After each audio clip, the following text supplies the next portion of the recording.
चूहड़ जमाली शहर में वधीक अघ वठंदड़ 5 दुकानदारनि ते ॾंड।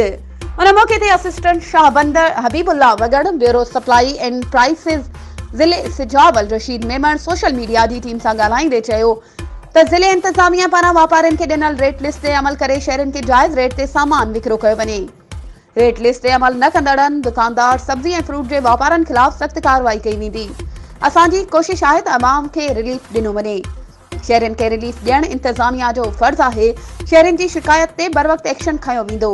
मनपसंद रेट ऐं वधीक अघु वठंदड़ खिलाफ़ कानूनी कार्रवाई पिणु कई वेंदी। हिन मौके ते एएसआई वज़ीर खोखर क्लार्क ज़ाहिद जतोई समेत पुलिस नफ़री पिणु मौजूद हुई। वधीक ख़बरुनि ऐं अपडेट्स जे लाइ असांजे चैनल खे सब्सक्राइब कयो ऐं हा बेल आइकन खे प्रेस करणु न विसारिजो त जीअं असांजी हर नई अचण वारी वीडियो तव्हां ताईं पहुची सघे।